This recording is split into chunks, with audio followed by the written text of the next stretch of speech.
Tolkien famously spends lavish amounts of time describing his fictional world, the fictional landscape. Some people can't take this, a few people love it. Let me explain why you shouldn't skip the descriptions. They're there for reasons and they're doing important things.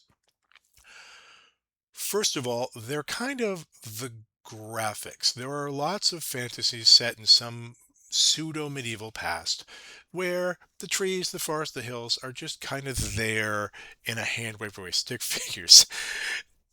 In Tolkien, you will really see the trees, you will really see the forest, you will see incredible details. He deeply believes in the landscape. He is asking you to virtually touch grass.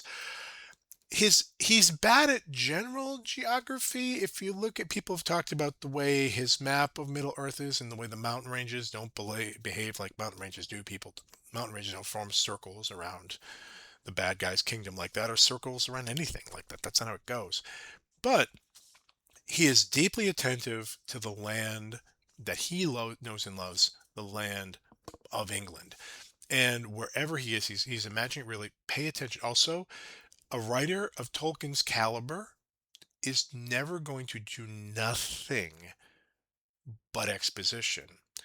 If he's describing things, then he's usually, just as Le Guin is, her descriptions of the landscape also, like Tolkien's, sneak in other things, other story elements in subtler ways. I would say, in some ways, the descriptions of the landscape, it's like a travel guide to a place that never exists, but that he sees so clearly. The graphics are so high. Um, but I'd also say something else about the way the landscape works. The landscape is the the island of Britain and Wales, and not so much Scotland, the places that Tolkien is deeply imaginatively bound to. That landscape, like medieval Britain, is full of ruins of earlier cultures that have gone away. So, like, the burial mounds with, like, people from the Bronze or Iron Age in there with their grave goods, that's a real thing, right? That's a real thing. Um, in North America, we tend not to pay attention to our archaeological sites because, for various political reasons, we want to ignore them. Um, it was very hard for people in medieval England to ignore the previous residents of their island, different cultures with different languages, some of whom left behind ruins that they were not capable of building themselves. Let me let me let me explain this. So if you're the early English, the pre 1066 English, the Angles and the Saxons and the Jutes, you are inhabiting an island full of the ruins of a previous technologically superior civilization, ruined buildings that you could never build yourself. That's heavy, man. And that shows you, like, the Romans had left things behind, those things had fallen to ruins. The Angles, Saxons, and Jutes knew damn well they could not build that thing ever. And some culture that was much better at building things than they were built things they could not hope to build, and they were gone. So there's a whole subgenre of Anglo-Saxon poetry about wandering around ruins, pondering your mortality. There are also, as you may have heard, Neolithic ruins in Britain. Stone Age ruins, Stonehenge is only the most famous of them. Stone Age structures built by people without metal tools or domesticated animals so long ago that that before writing, so utterly prehistoric. Um, Even the Celts, who were there before the Germanic Angles and Saxons got there, even the Celts make up legendary stories explaining what those stones are doing there because they don't know. It's way before their time.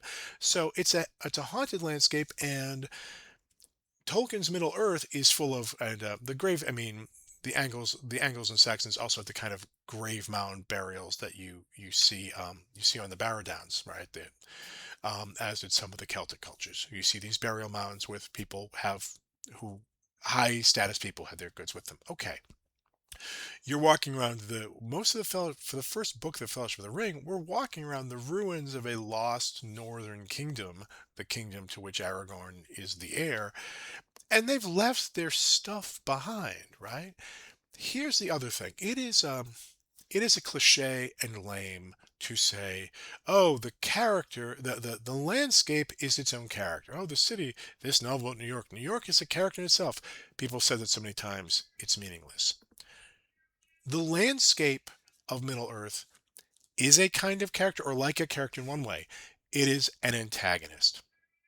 It is very, very hard for these characters just to move around. And that's something about pre modern life, medieval and earlier life, that we have lost touch with, but that Tolkien's very aware of. Okay. The fact that you're going up a hill, you're going down a hill, it's hard to get anywhere.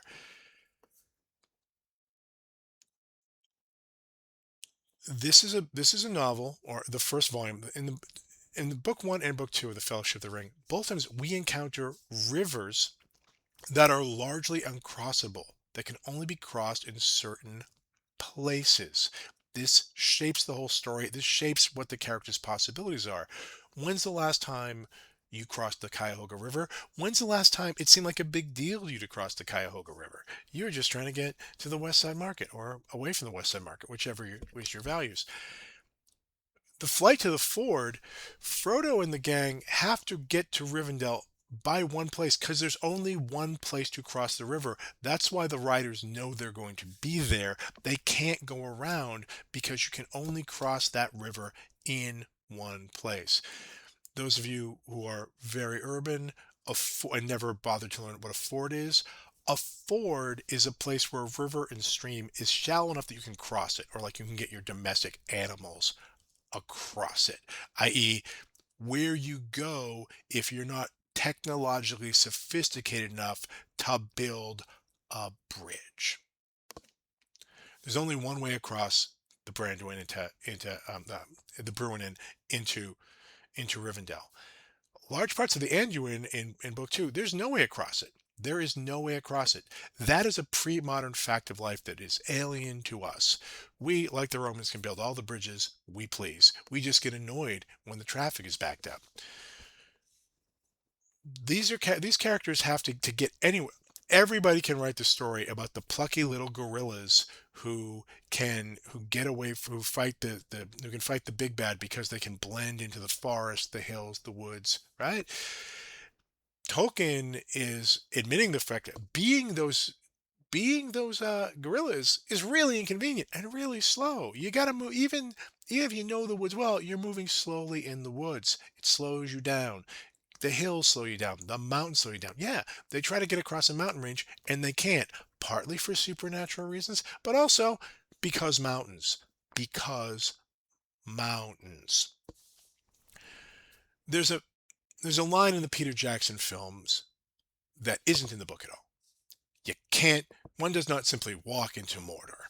And that's wrong. Boromir is the designated mistake maker of the Fellowship of the Ring. He's the one who's wrong, and that extends it. That doesn't occur in the books, but here's the thing: there is no other way to get into Mordor. Walking is the only way into Mordor. You're gonna have to get there by walking one step at a time, and every step is going to cost you.